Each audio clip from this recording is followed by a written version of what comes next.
وہ مٹی کا ڈھیلا انہوں نے جیب میں رکھ لیا اور ملاقات کے دوران حضرت کو انہوں نے پیش کیا۔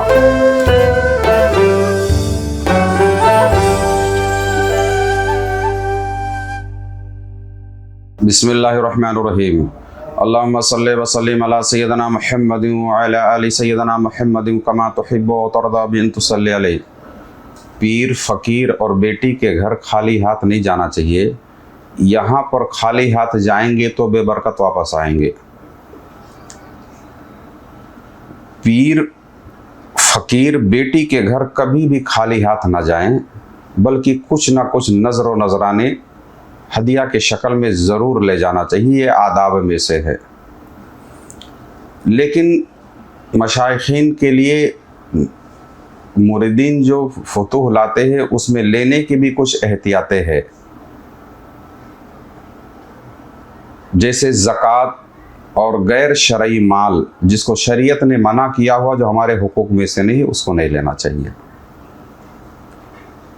اکابر و پیر کی خدمت میں خالی ہاتھ نہیں جانا چاہیے، چاہے کتنی ہی کم قیمت کا سامان یا چاہے کم سے کم نظر ہو، بالکل خالی ہاتھ نہ جائیں، چاہے تھوڑا ہی کچھ لے لیں اگر آپ کے پاس نہیں ہے، مگر لے کر ضرور جائیں۔ یعنی خالی جائیں گے یہاں تو یہاں سے خالی واپس آئیں گے، یعنی یہاں کچھ لے کر آئیں تاکہ کچھ پا کر جائیں۔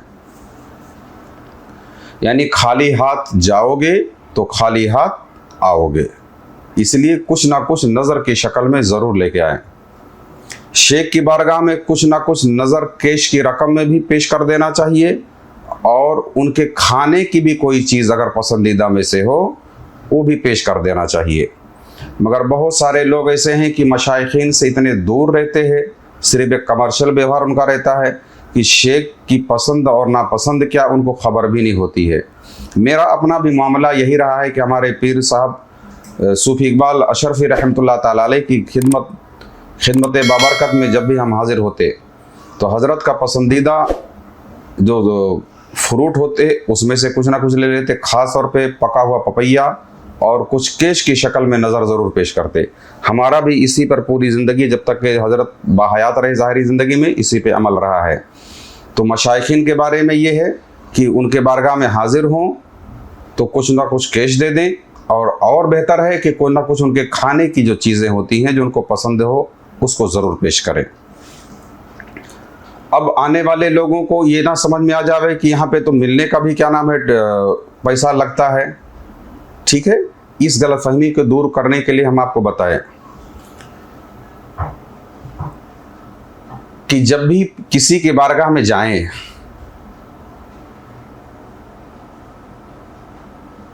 اکابرین، خاص طور پر پیر صاحب کی بارگاہ میں،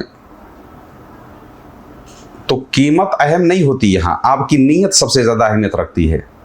قیمت سے زیادہ آپ کی نیت یہاں اہمیت رکھتی ہے۔ نظر قبول کرنا یہ سرکار دو عالم صلی اللہ تعالیٰ علیہ وسلم کی سنت کریمہ ہے۔ سرکار دو عالم صلی اللہ علیہ وسلم نظر قبول فرماتے، صدقہ اور صدقات آپ قبول نہیں فرماتے، ہے نا؟ اس سے ظاہر یہ ہوا کہ اکابرین کی بارگاہ میں جب جائیں تو کچھ نہ کچھ نظر کی شکل میں پیش کرے، جیسا کہ صحابہ کرام اکثر پیش کیا کرتے تھے۔ جب بھی پیر کی خدمت میں حاضر ہوں تو نظر دیں اپنی حیثیت کے مطابق، اور یہ بھی نہ دیکھیں آپ کی جو حیثیت ہو۔ اس سے ایک حکمت اس میں ایک پوشیدہ یہ ہے کہ آپ کو اپنے حال، مالی حال کو شیخ کو بتانے کی ضرورت ہی نہ پڑے گی۔ ایک مثال لے لیجئے، جیسے اب تک کہ آپ نظر دیتے تھے اچھی خاصی، اور اب نظر آپ بہت کم دے پا رہے ہیں، تو شیخ خود بخود ان کو احساس ہو جائے گا کہ لگتا ہے یہ بچہ پریشانی کے دور سے گزر رہا ہے، تو اللہ کی بارگاہ میں وہ دستے سوال کریں گے کہ مولا کریم آپ کے حق میں دعائیں کریں گے، توجہ کریں گے، جو بھی ان کا کردار ادا کریں گے۔ اور خاص طور پر جب چند مریدین آتے ہیں تو اس کے اندر یہ بھی خیال نہ گزرے، یہ بھی کسی کو اپنی نظر نہ بتائیں کہ ہم کتنی دے رہے ہیں۔ بات سمجھ میں آ رہی ہے؟ بھئی اللہ تبارک و تعالیٰ نے کسی کو لاکھ دیا، کسی کو 5 روپیہ بھی نہیں دیا ہوا ہے نا؟ تو سب کی اپنی اپنی حیثیت ہے، اور اس حیثیت کے ساتھ آپ کی نیت بھی شامل ہونی چاہیے۔ یہاں قیمت نہیں بلکہ آپ کی نیت دیکھی جائے گی۔ اور یہ بڑے درجے کی بےادبی ہوگی کہ ہم پیر صاحب کو اتنا نظر دے رہے ہیں تو بھی اتنا نظر دے.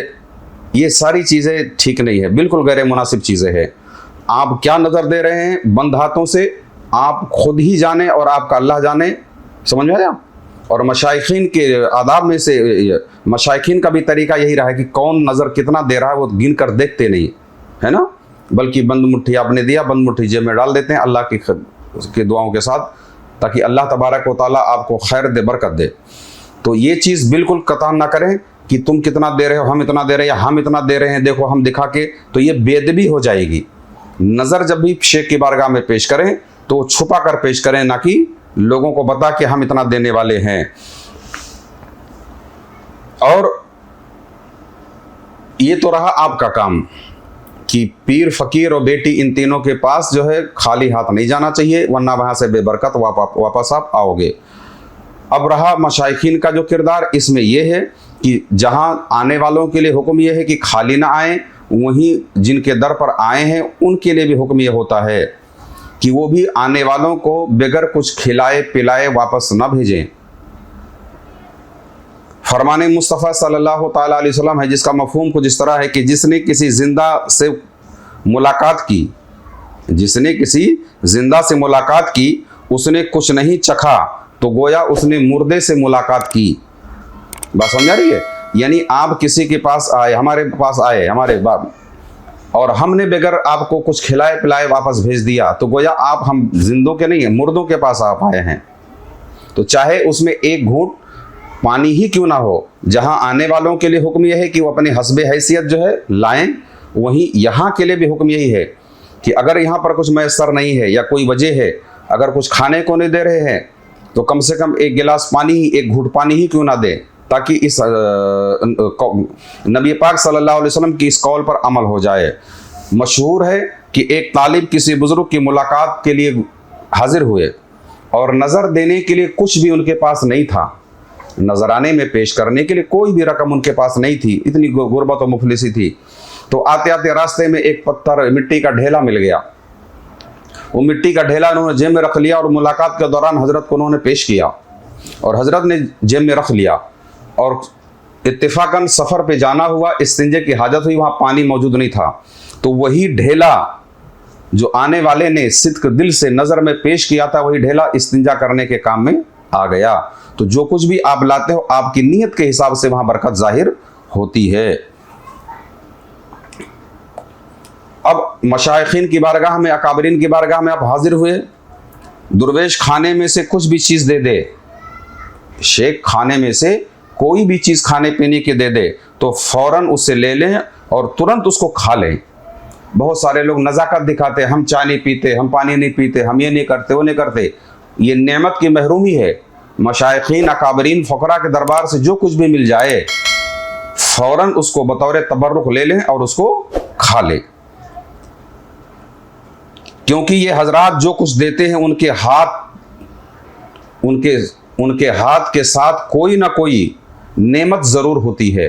یعنی یہ جو کچھ بھی دیتے ہیں اس میں کوئی نہ کوئی نعمت ضرور شامل ہوتی ہے. تو یہاں کا انکار نعمت کا انکار ہے. جو کچھ بھی عطا کریں فوراً آپ اس کو لیں اور کھا لیں, جس کا اثر بعد میں ظاہر ہوتا ہے.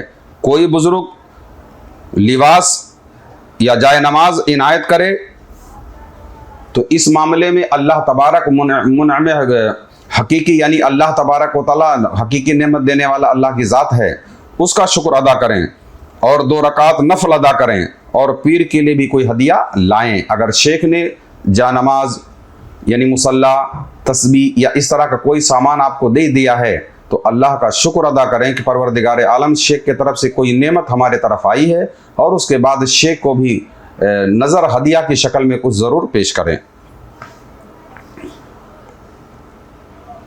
یہ باتیں ہم نے آداب طریقت کی جو چیزیں تھیں اسی لیے آپ کی بارگاہ میں ہم نے عرض کیا, تاکہ بارگاہ بزرگوں کی بارگاہ میں حاضر ہوں. جب بھی ہمارے اس سکھائے ہوئے ادب سے کسی پیر, فقیر یا درویش کی بارگاہ میں حاضر ہوں گے تو انشاءاللہ تبارک و تعالیٰ وہاں سے محروم آپ نہیں لوٹیں گے, ضرور کچھ نہ کچھ نعمت آپ کے ساتھ آئے گی. پیر چاہے جتنے بڑے ہوں, چاہے جتنے پیسے والے ہوں, مگر آپ کچھ نہ کچھ ضرور ان کو لے کے آئیں. بیٹی چاہے اربوں پتی خربوں پتی ہو, مگر باپ کے گھر سے اگر اس کو سوکھا ہوا چنا بھی آ گیا تو اب اس کے گھر میں رکھے ہوئے کاجو اور اخروٹ اور پستے سے بھی زیادہ حیثیت رکھے گا، ہے نا، اس میں ارادت جڑی ہوتی ہے۔ تو یہاں قیمت نہیں بلکہ آپ کی نیت دیکھی جاتی ہے۔ اسی لیے پیر، فقیر اور بیٹی کے دروازے پر کبھی بھی خالی ہاتھ نہ جائیں، خالی جائیں گے تو خالی لوٹ کر آئیں گے۔ اللہ تبارک و تعالیٰ کی بارگاہ میں دعا ہے مولا کریم بزرگان دین اکابرین کی فیض و برکات، ان کی نعمتوں سے ہم سب کو خوب نوازے، اور ان کی برکتوں سے، ان کی برکتوں کا سایہ ہم سب کے سروں پر ہماری نسلوں تک سلامت رکھے۔ آمین ثم آمین برحمتک یا ارحم الراحمین۔ اگر آپ بھی کچھ روحانی خدمت کرنا چاہتے ہیں تو اس چینل کو سبسکرائب کریں اور اس کا لنک بھی شیئر کریں۔